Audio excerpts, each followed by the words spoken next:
Hey, and welcome to the Mickey and Minutes podcast, the short Disney show. Quick conversations, information, and inspiration. I'm your host, Nick Lazaga. And I'm Andy Gootz. Let's go!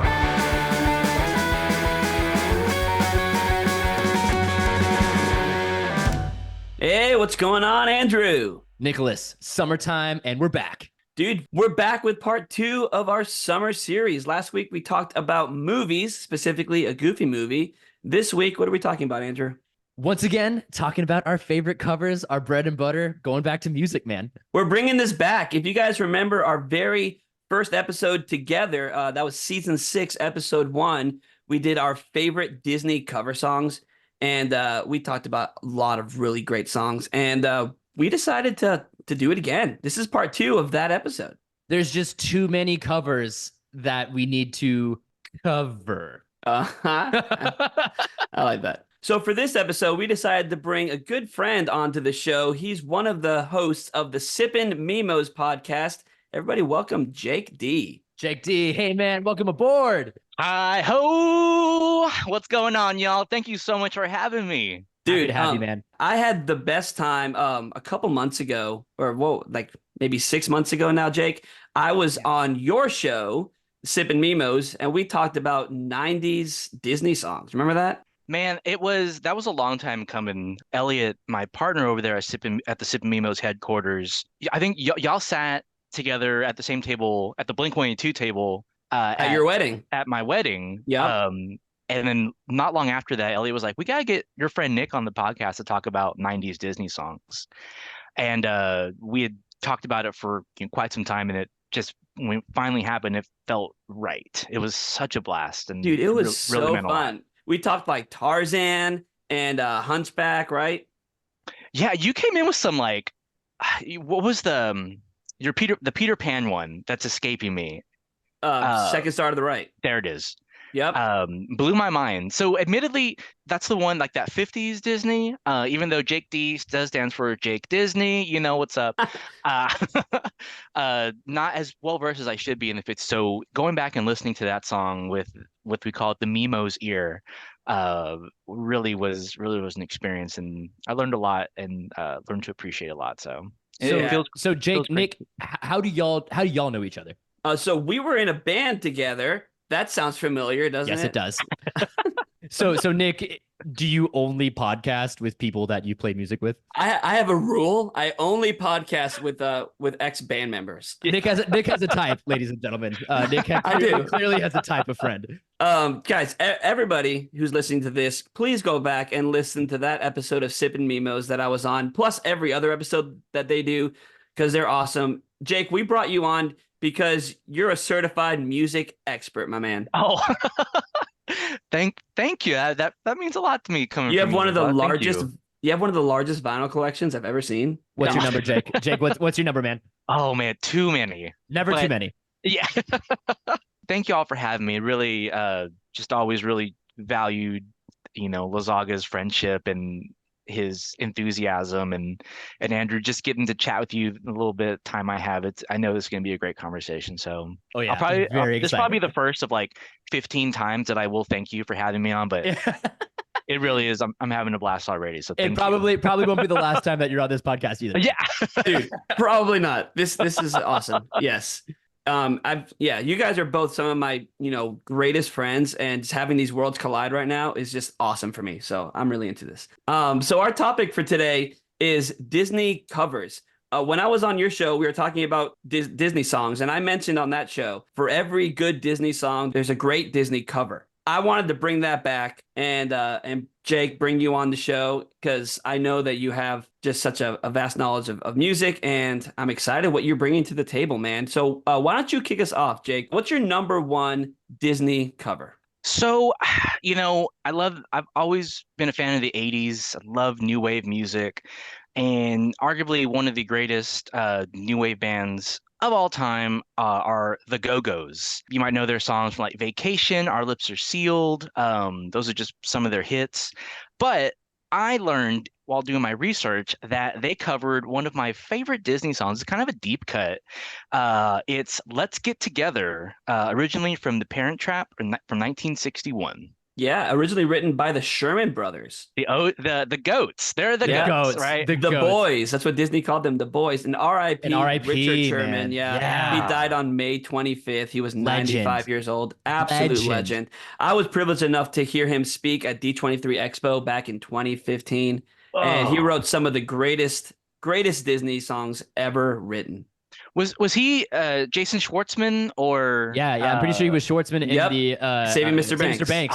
Awesome. Yep. So tell us about this cover, Jake. The original was performed by Haley Mills as she was performing, doing dual role as Susan Evers and Sharon McKendrick. I first heard this song on a VHS copy of Disney Sing-Along Songs. It was the Friend Like Me sing-along. Yes, sir. April 1993. Missed those sing-alongs, man. It had the Fox and the Hound song on it. That song always crushed me when I was little. It still does. I'll always remember seeing these two twins singing this song to their biological parents, and it's stuck with me for over 30 years now at this point. It's one of nostalgia, my faves, man. for sure. Yeah, and that's what Disney does best is nostalgia. Oh yeah, that's their bread and butter, man. I love in the Lindsay Lohan version where she's like humming the song to herself in the elevator in that one scene. Great throwback. I mean, she didn't actually sing the song in the movie, but just the fact that they had that Easter egg in it was spectacular. I've actually gone back and watched it because I mean, aside from that one clip from Sing Along Songs, I don't think I'd ever really seen the OG Parent Trap. Amazing, beautiful, and really funny. So if you haven't checked it out, totally check out 1961's Parent Trap. It's really, really good stuff. Yeah, that cover came out on the Disney Mania 5 in 2007, and that cover is so like surfer rock. Man. It is so, yeah, like, I love the surfer rock vibe. I'm going through such a big Go-Go's phase right now. They're iconic and really broke the mold. I think they are one of the first all-female bands to write their own songs, play all their own instruments, and you go back and listen to those early 80s records, they're undeniable. They're just unreal. All right, man. Excellent way to kick us off. Oh yeah, big time with that cover. So my next one is a cover of Beauty and the Beast by Scott Bradley's Post Modern Jukebox. So great Post Modern Jukebox. Yeah, have you guys heard this band? Oh yeah, they started off as like a YouTube sensation, really. They did, man. They just kind of went viral on YouTube for covering big songs in vintage styles like jazz and swing. They're just a collective of like rotating musicians. I think like Scott Bradley might be the only like real constant in there. And so this cover, they did a cover of Beauty and the Beast, the original Beauty and the Beast, obviously from the classic 1991 film, the song written by Alan Menken and Howard Ashman, of course. The other goats. The other dream team. Exactly. Yep. You got it. And it was performed by the legend Angela Lansbury, of course. That song already is one of just the greatest love songs, in my opinion, of all time. Agreed. And I don't think that's just from a Disney point of view. I think it actually is, right? Like objectively. So, yeah. This cover, the song is featuring vocals by a lady named Aubrey Logan. And she is just an incredible vocalist. She attended the Berklee College of Music, but actually not for singing. She attended that for playing the trombone. Oh, cool. But she's also an awesome singer. She was on American Idol in 2009. She didn't make it to finals or anything, but she's spectacular. And so this cover is so chill. It just has like, upright bass, jazz guitar, piano, brushes. Horn solo. Great horn solo in the trombone solo. Yeah. Oh, it's trombone. Okay. It's her. Trombone? Yeah. Okay. There it is. Really? It's her. Yep. It's her. And the I feel like the instruments besides that solo just take a back seat, and her vocals just shine. Yeah. I see it as like that version of that cover would be a great like first dance at a wedding or something. Oh like yeah. That. Ooh, right. Yeah. It's just like, the original Angela Lansbury, you can't beat that. But this cover, it like gives me chills. It's a pure romantic cover. Jazz. Very, very sultry, Sultry. This is actually my first time listening to Post Modern Jukebox. Post Modern Jukebox. The children's version of Post Modern. That's the kids bop version. Like you said, they're kind of like a YouTube sensation. They, like kind of always been like periphery, but I never like really had a chance to really listen to them. I thought this was a really cool version. Man. I was wondering if you were gonna go Celine Dion's version with it. That's the one I think that's one I'm more familiar with. And then Peabo Bryson. Yeah, yes. Yeah, yep. That's a great Um, version. I almost did Ariana Grande and John Legend's Okay. Oh my Beauty and the God. Beast. But Yeah, that was for the Emma Watson, the live action, right? That they did it for Yes, that. Yeah, yeah. that's I awesome. almost did it, but I was like, no, no, no. Well, Jake, you got to just dive into Post Modern Jukebox. They have so many records out. What I like about them is that most of their songs are recorded like one take live, That's cool. as was this one. It's And authentic. yeah.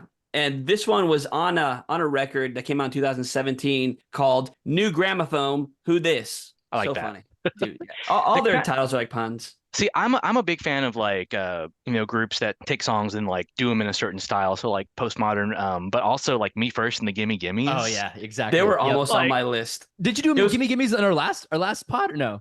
No, I didn't do them on the last Okay, pod, but I was okay. gonna do them this time. But it was gonna be Rainbow Connection, and we did that song last time. But actually, this is a good segue. Jake, you have a Rainbow Connection story, right? This is not Postmodern Jukebox related, but please share. So I adore Willie Nelson and I adore the Muppets. So we were at a music festival this past spring out at Willie's Ranch, and my buddy and we were on the gate, waiting for Willie to come on. And it'd been a long day, like a long day. And we were right there by the gate as like people were walking backstage and going back and forth. And then right as Willie was coming on, everyone starts coming out, into the like the media pit area, and we hear these two guys talking, and we hear them go, man, wait till they see who's coming out. And I was like, what is going on? And all of a sudden you hear down down down down down down down down down, and Kermit the Frog What? was there playing Rainbow Connection with Willie Nelson. I would have just melted. I cried. Was Yeah, every man. I have to say, Oh, was everyone God. crying? I would have. I don't think everyone realized the severity of the situation of what was happening. It was the coolest thing I think I've ever seen. And then at the end, Willie does this like big outro, and they sing "Will the Circle Be Unbroken?" And you look, and Kermit is sitting on someone's shoulder singing along Wow. with the big outro, and it was the best. It meant so much to see two beings that I've like looked Legends. up to most of my I adult think life. that we need to legends. consider that just another cover, man. Willie Nelson's cover of Rainbow Yeah. Connection, which is There you go. also incredible. But as an avid banjo player myself, Kermit the Frog holds a special place in my Oh, heart yeah. for that exact same reason. And then as do the Muppets with all three of us. Wow, I am green with jealousy. That song, I think it just speaks like the power of like Jim Henson's songwriting. It just lends Big itself time. to to be interpreted in so many interesting and like moving ways. And yeah, it was really cool, and to be able to talk about it really meant a lot. So thank you. Yeah, that's awesome. Of course. So that'll be on the list for sure. Just like last time we did this, we actually have a Spotify playlist that you guys can at home can kind of go along with the episode and listen. So Listen along and have yourself a fantastic sing along. So oh good. man, yep. Andrew, what's your first one? All right, my first one, going back to talking about 90s nostalgia, right? And we briefly mentioned Tarzan earlier. I love Trashin' the Camp from Tarzan, originally written by Phil Collins, came out in 1999, of course, The for GOAT. the GOAT, for the Tarzan movie. The theatrical version the lead was sung by Rosie O'Donnell, that she played Turk, the gorilla, of course, and just the rest of the cast for Tarzan. But then released along with the soundtrack, In Sync and Phil Collins doing their own rendition of Trashin' the Camp. And it's simply amazing. And me, as y'all know, I mentioned on the podcast before, I sang a cappella in college. So just the a cappella-esque, vibe to the songs, it's so fun. And you just the elevated voices that is In Sync just kind of takes the song to the next level a little bit, and it's Harmonies simply were amazing. tight. The harmonies are emphasized in the song more so Dude. than in the theatrical version, which makes it so much better in my opinion. And the scat and all that stuff, man. Oh, what a great song. So last night I could not sleep, and so I was just scrolling through Instagram as one does, And I swear, Andrew, I came across a video of it was like one of those, like, remember like Disney Channel in the 90s, they would do like behind the Movie scenes. surfers? Oh, yeah. Movie Movie surfers. surfers. Yes, movie surfers. Yes. I always forget, and this isn't the first time you reminded me about this. This On your show, we talked about movie Yes, surfers. yes. And so it must have been like a movie surfers thing, and it was NSYNC recording this song with Oh, Phil that's cool. Collins. That's cool. And JC Chazé was like, "Yeah, we sing a cappella, we do, we harmonize all the time, but this is with Phil Collins, and how often do you get to record with Phil Collins?" Yeah. Oh my gosh. It was Legend. It's insane. I gotta give one sweet fun fact about Phil Collins. All of us grew up in San Antonio, Texas, and that city is near and dear to our heart. San Antonio is home to the Alamo. Phil Collins, up until 2014, owned the largest collection of Alamo artifacts in the world because he loves the Alamo so much. He had legit, like, actual muskets owned by Davy Crockett. He had an actual Jim Bowie knife. And so he donated all of that to San Antonio in 2014. And San Antonio was revamping all of its Alamo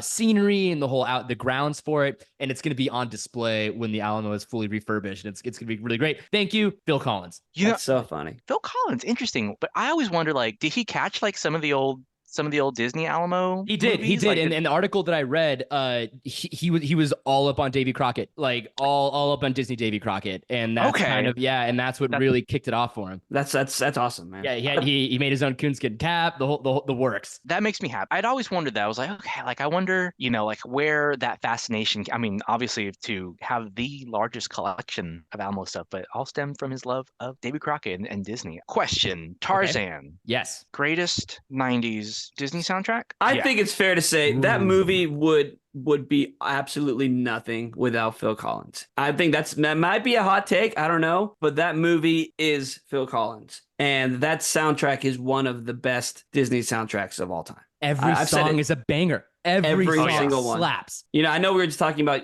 we can take nothing away from Sherman Brothers, Alan Menken, none of these people, but Phil Collins wrote a near perfect Disney soundtrack. In terms of just like a regular artist, because you think about too, like Elton John doing the Lion King soundtrack, right? But not every song hit like everyone that Phil Collins did for Tarzan. That's great. It's I was going through that track list, and I'm just like, oh man, like it's nuts. So Jake, your podcast, Sippin Mimos, is all about 90s music, right? It was honestly unintentional how many 90s Disney songs we picked for this right now. So the golden era, man. I mean, it's It really unintentional was, because how man. good they were.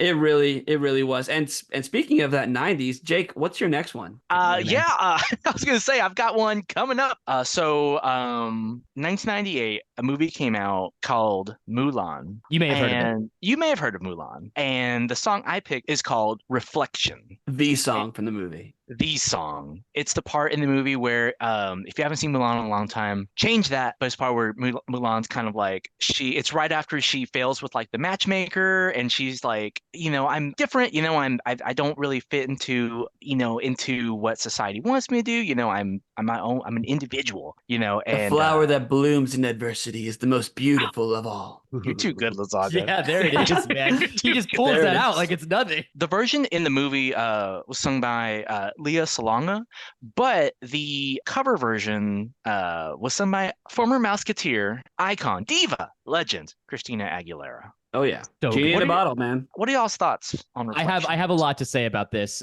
This actually, my wife asked me to do this one, and I was like, I mean, I like the song, but it's not like one of my favorites. But from my wife's perspective, she was saying that the music video to this song hits for every middle school girl ever that was alive when this movie came out. And it was just iconic for our generation. It was on every Disney Channel commercial break. Yes, while it we were was. growing up. Yeah. I couldn't. I actually watched it this afternoon. And The music video? yeah, it's a trip to see, Christina. I think she was like 17 when she recorded this. Wow. Powerhouse. Yeah. It's just Amazing voice. But a little more about the song. So the lyrics were written by David Zippel, who also wrote the lyrics to one of my boy Lazaga's favorite favorite songs, "Go the Distance" from Oof. Hercules. Oh, I almost did Michael Bolton's Hercules for this. I That think is- it's gonna be my honorable mention. Yeah, That is actually my favorite Disney song of all time. it's is so Go the good. Distance. It's so the good. great. Well, Okay. and Yep. if you think about it, like the subject matter, while different, they're kind of like about the singer being real introspective and like Mhm. thinking about like reaching and finding themselves. But yeah, I thought that was really interesting parallel. I And love the that. music for Reflection was composed by Matthew Wilder, and they actually wrote all the music from Mulan together. And Wilder is the singing voice of Ling, the soldier. I love the one. Just looking at the movie poster for Mulan, it was a vibe. It was in 1998. It was different. It was intense. It was like action. It was What do different you- for Disney Prince. It was a different take on a Disney princess for the time, and now a lot more. Disney princesses are coming out that are a little bit more, rough and tough, like Merida, for example, from Brave. But Mulan was a little bit groundbreaking in that case. Yeah. Back then, there was that Yeah. weird, like, very clear distinction of like, this is a boy Disney movie, this is a girl Disney movie. And this was one of those movies that was like, it's a girl lead, but it was like, it felt like a boy movie. Like, all the boys growing up were like, yeah, man, Mulan's a great movie. Absolutely. That movie's good. And also, I think it really connected with me because I was such a comedy nerd at such a young age. I loved Eddie Murphy, and Oh, Eddie there you Murphy as Mushu, like a pre-Donkey. I actually kind of prefer, even though Donkey's the far more iconic character, I Of prefer course. his Mushu. He's Dishonor on your cow. dishonor on you, dishonor on your cow. Would you say that there would be no donkey without Mushu? Oh, that's He was totally the precursor to Yeah, Donkey. I mean, Yeah. like I put money on that. So I just love in the renovated Fantasmic at Hollywood Studios, the Mulan sequence. It's not Reflection, but it's Make a Man Out of You. That Ooh. sequence is so fun in Fantasmic. I love it. Like, I've never seen Fantasmic. What? Bruh. Whoa. Man. Whoa! I know that we said we wanted you to have to be on the pod again, man. But I don't know, man. I just lost I don't know. my minutes pass. That's the point where you lie. Oh, Fantasmic. Oh, no, it's you know, great. Oh I yeah. have seen that. All right. So for my next one, we're gonna keep this firmly placed in the 90s. I see your Mulan, Jake, and I raise you one Aladdin. Oh, There it is. My cover is the song "A Whole New World," classic song, originally from Aladdin in 1992, written by Alan Menken and Tim Rice, performed also by Leah Salonga. Really? Same vocalist. She did the singing voice for Cool. Jasmine as well as Mulan. Wow. Also performed by Brad Kane, being Jasmine and Aladdin respectively. And so the cover that I picked is from a pop punk band. You know me, guys. Yes, I'm a it pop had punk to guy. come up sometime. I was waiting. We were waiting for it. Yeah, it had to. There has to be at least one pop punk cover every time we do this.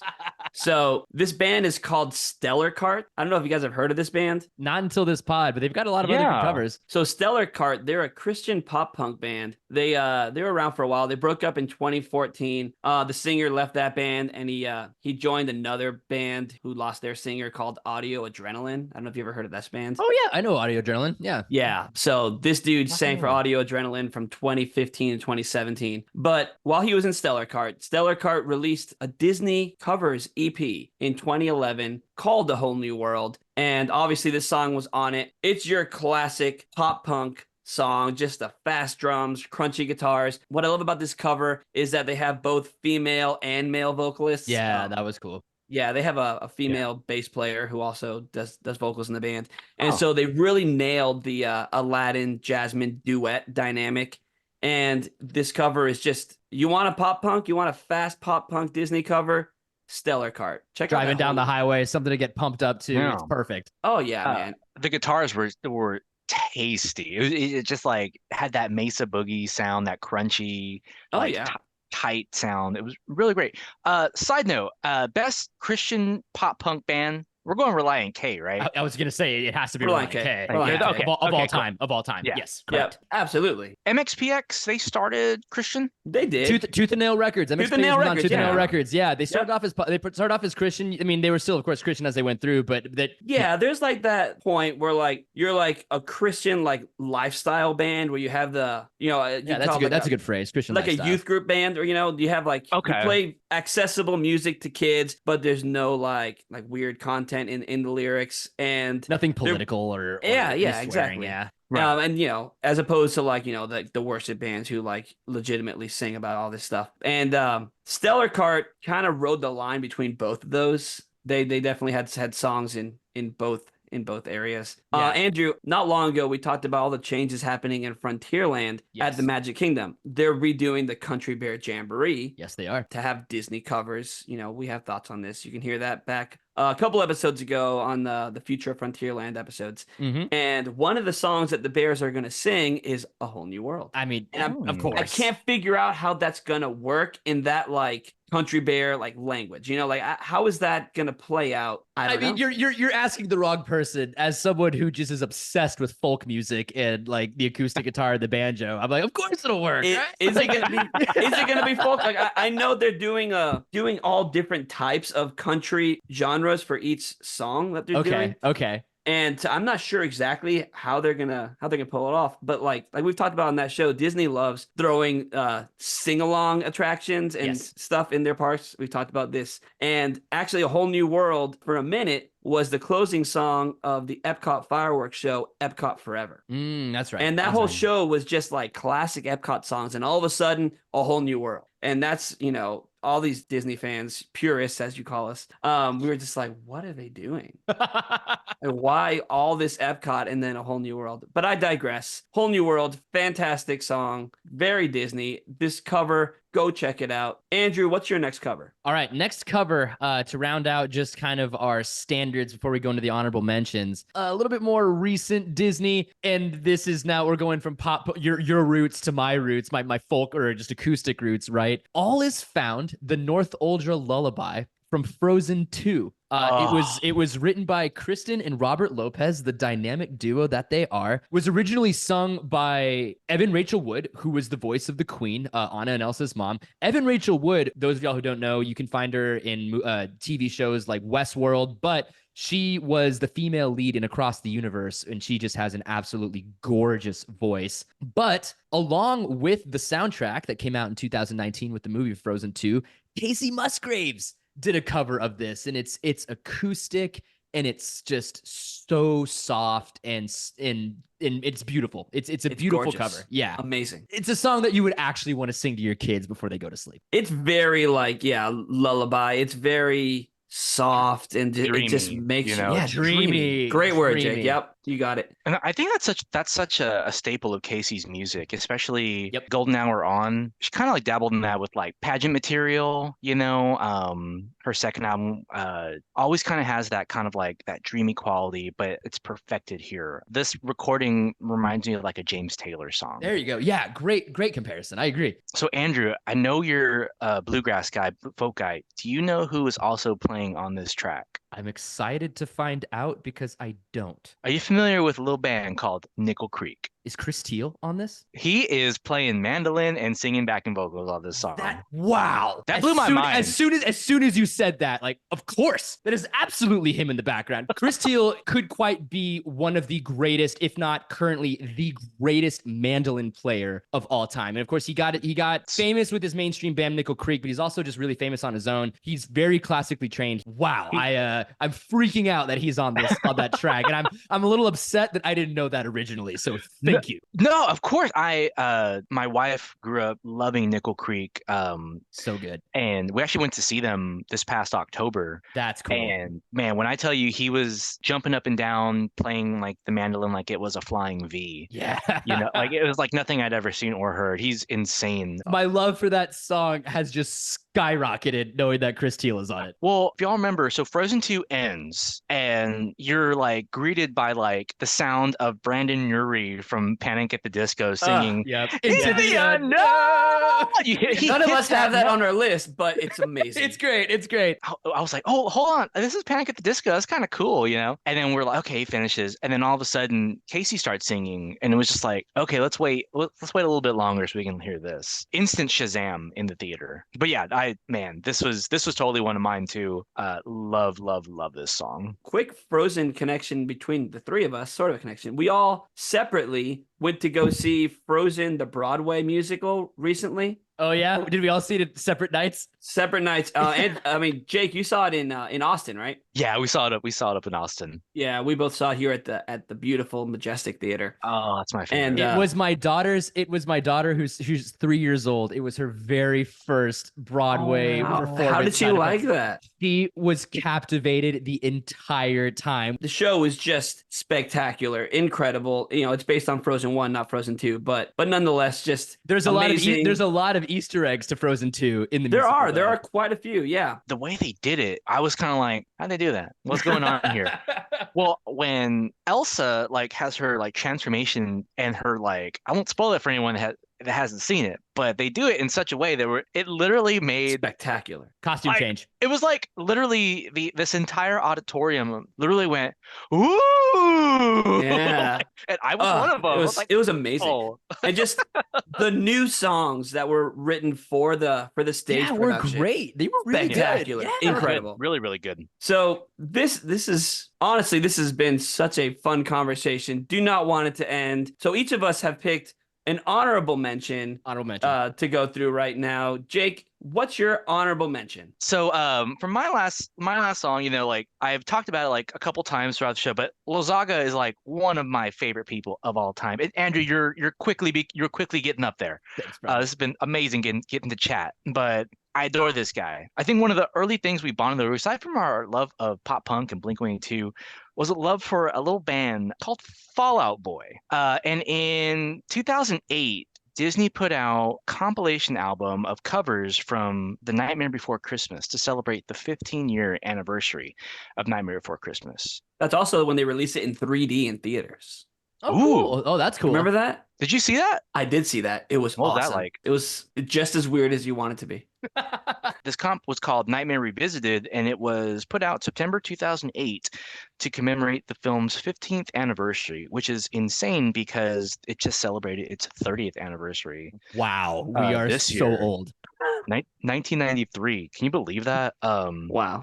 But yeah, so this is Fall Out Boy. What's this? This cover is incredible. Yeah, it's great. So It's good. really, really good. So good. Andrew, were you familiar with this one before? Yeah. Oh, the yeah. show? I mean, I of course, I'm privy to Fall Out Boy, but Yeah. I'm more privy to Fall Out Boy because of our mutual friend Nick Lazaga and his love for Fall Out Boy, right? Oh yeah. Yeah. He isn't shy from his little Fall Out Boy. Not way. at all. No, but yeah. Well, Nothing will beat Danny Elfman because Danny Elfman is, of course, another goat. Another But goat. Their dynamic take on it, right? The slightly more pop punk rendition, upbeat drive that you want for the one of the more positive, if not the most like positive song in the movie. But you use the word dynamic. That's exactly what it is. The original and the cover, they just do all the ups and downs. The emotion is still there. You'd think like, oh, a pop punk cover is just going to be, no, the emotion is still there. Patrick captures that emotion in his vocals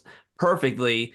And just the way they use the instruments, like I was listening to it right before we recorded in just such a like almost like orchestral way. yeah. It's fantastic. Orchestral, And- great word. Yeah. Yes. And the reason why I asked is because this one's kind of hard to find. Yeah, it's not on Spotify or Yeah. Apple. No, or... I had to watch it on or listen on YouTube. Nick, Let's what go. is your next honorable mention, my man? So going back to that same world of like, Fall Out Boy and these bands, it's a band called Plain White T's. Oh And man. This band, they've definitely crossed genres. I feel like they have Yes. some songs that are pop punky, some songs that are almost folky, acousticy. They're such an incredible, talented band. I actually saw them. They were one of the openers for Fall Out Boy one time, but they did a cover of When I See an Elephant Fly from the 1941 classic Disney movie Dumbo. The original song in this movie is the scene where the crows are singing and they're kind of like, it's kind of making fun of the fact like, an elephant can't fly. They're heckling, exactly. And they're saying all these different things. Like, I've seen a dragon fly and I've seen a rubber band and all this stuff. And it's just such like a fun, like folksy moment. And Plain White T's, they captured that feel perfectly. I think there's just like a single guitar in there, and besides that one instrument, it's all vocals. And they do like this like scat stuff, and they do all the harmonies. voices of the different crows. They play on the animation feel of the song, which is really neat. They do. It's such an interesting cover. The harmonies are tight. Everything is just, it's a flawless cover. It was also on a Disney Mania soundtrack. It was Disney Mania 6 from 2008. I loved it. It was awesome. So I admittedly I hadn't really listened to a ton of To Play My Tears over the year. So being able to like hear this tune from them was a real treat. This is a great song, great cover, all around, just fantastic. Andrew, what's your last one? All right, last one closing us out. We alluded to it a little bit earlier ago, but it's gonna have to be Michael Bolton, Go the Distance from Hercules. My guy Zippo. Oh, so good, man. It came out with the Hercules soundtrack in 1997 with the movie, performed by Michael Bolton along with the movie, and voice. And it's just like, so, you know, the cartoon version is great, and the song is kind of separated into two scenes, you know, like before Hercules meets Zeus, and then after Hercules meets Zeus and he's sent on his, you know, his great adventure, right? But when Michael Bolton does it, it's just I think just an epic is the only way to describe the song. And you know, Michael Bolton with his hair blowing in the wind in the music video, right? And it's just like a classic 90s music video. Yeah. I gotta say, talking about Go the Distance, it's one of my favorite. All right. It is my favorite Disney song of all time. It's great. And it has a fantastic connection. The singer of that song, Roger Bart, he went on to star on Broadway as Doc Brown in the Back to the Future musical, which is pretty recent, right? So that's very relatively new. Yeah, it is. Yeah, that's cool. Wow. Awesome. Every time that part comes on in Happily Ever After, the Magic Kingdom fireworks show, my heart just sings. It's the best thing. It's the best song. It soars. It's powerful. It really it's is a great one. And with brings you Bolton's confidence, vocals, man. It does, man. Oh yeah. Yeah, we were talking, you know, when we were talking about the Mulan song, how it's kind of like that song, like the Who Am I kind of song. Yeah, there you go. But I love how, you know, in the movie, Go the Distance is separated by the scene where he's talking to the statue Zeus. Yeah. And so then it ends with the triumphant, like, I'm on my way. Right, flying And away on like, Pegasus. My boy Hercules. So Rip Torn, like the best. Yes. So this song like has that conclusion that you're missing in Reflection. It has that There you the go. resolve. Yeah, You know? a resolve. Yeah. Great word. Exactly. And just the phrase "I can go the distance" brings you so much confidence. Would you just hear that, right? And if you need a pump up, just I can do it. I could go the distance. This is the song, man. This is the pump up song. I'm so glad we ended with this song. Fantastic song. So good. Dude, Jake, this was incredible. Thank you so much for being here. Thank you all so much for having me. This was such a blast. But before I go, y'all have given me such a treat to be on y'all's show. I didn't want to leave without giving y'all something in the form of a question. Okay. We've talked about some amazing covers and everything, but what's a Disney cover that hasn't been done that you would really want to hear done? And if you'd like, who would you want to sing it? I got one. It's not from a Disney movie, but of course, we've always got to bring it back to the parks. I want Grim Grinning Ghosts from Haunted Mansion, sung by, I want something heavier, something when Grim Grinning Ghosts come out to socialize. Like downstroke palm muting, double bass. Like, it's gotta be a day to remember, you know? Dude, with a breakdown in it? Yes. Oh yeah. give me just a breakdown. Double bass, just that's like that, like 4 Year Strong, maybe. There it is. Yeah. Yes. There it is. Yeah. There it is. That's what's up. Andrew, you went parks, man. I wouldn't be who I am if I didn't go parks. You have to. Great Big Beautiful Tomorrow. Spectacular song, Sherman Brothers song. Give me a cover of that, please. Somebody. By whom? Yeah. By whom though? What I was genre? surprised that wasn't on there. Give me a full cover. No. You get All right. What I love in the actual attraction, that song is played in so many different genres throughout the the attraction. decades. That's right. So it's going through the decades. It's going through, and it has all these different genres that match the decade. So how about let's reverse it, Nick. Okay. I want a pop punk version of Grim Grinning Ghosts, and you want a folk cover of Great Big Beautiful Tomorrow. The script on we'll flip the everybody. script. Yeah. There we go. So my favorite Disney movie of all time is The Rescuers. The opening song, The Journey, the Who Will Rescue Me? Ooh, It's just Penny's voice singing. I would love to hear just a beautiful piano strings version of that by, honestly, maybe even Kacy Musgraves. There we go. My favorite female vocalist is Jenny Lewis, so I'd love to have her like take a crack at it. Florence and the Machine tackling that Florence and the one. Machine. That would probably be the way to go. Just soaring vocals, because if you remember from the movie, Penny puts the note in the bottle and it's going through the water, and then at one point there's lightning striking, and it freaked me out. It scared me as a kid. I loved it though. What a movie. But yeah, I would say Florence singing The Journey, aka Who Will Rescue Me from the Rescuers, for sure. Beautiful. I love that. We'll use that as our question, man. Yeah, Let's pose that to our listeners. Guys, if you could pick any Disney cover, any Disney song, and pick who will cover it, what do you got for us? Leave us that answer on Instagram or in a Spotify or Apple review. Just let us know. And while you're at it, what is your favorite Disney cover that's currently out right now? Jake, thanks again so much for being here, man. Great meeting you, man. Great talking to you. Great meeting you. You really brought Andrew. the knowledge, man. The music knowledge. I knew you would. Thank you so much for having me, guys. It was a real blast. And might I say, Jake knew just as much about folk music as he did about pop punk, which was quite surprising and very, very lovely. So he's kind of for that, man. like a bridge between you and I. Yes, a little bit. Guys, please check out Jake's podcast, Sippin' Mimos. Tell us a little bit about your podcast real quick. Plug it, man. Thanks. So Sippin' Mimos was a project started back in 2020 with my good friend Elliot. His background is 90s electronica. He's a DJ. And I grew up listening to a ton of radio rock. We were talking one day and I said, I don't really know a lot of electronica bands. And he's like, I don't really know a lot of 90s bands. So we come every episode and I say, hey, check out this album. And he shares an album with me and take a deep dive into each. And at the end of it, say, hey, I liked it. I'm adding it. Our final question is, would you buy the vinyl? Because that's when you know it's real. And yeah, so check us out. We're at Sippin' Mimos Pod on Instagram and wherever you can find podcasts. I love that, man. We would love to have you back one day, man. We'll make it happen definitely. one day. Yeah, this is absolutely. Awesome. And just everybody else, thanks so much for listening to this show. And stay tuned, y'all, for our next episode that's coming out. Continuing on with our summer series, Nick and I are going to be talking about some of our favorite games or Disney games. This is another episode that we've been wanting to do for so long. Absolutely. We're going to do it, guys. We're talking Lurkana on the next episode. This has been awesome. Thanks again, Jake, for coming on the show, man. Thank y'all. Everybody, we'll see you next time. Thanks again for listening to the Mickey and Minutes podcast. If you liked it, subscribe and leave a review on Apple or Spotify. Follow us on Instagram at Mickey and Minutes and check out mickeyandminutes.weebly.com for show notes and exclusive content.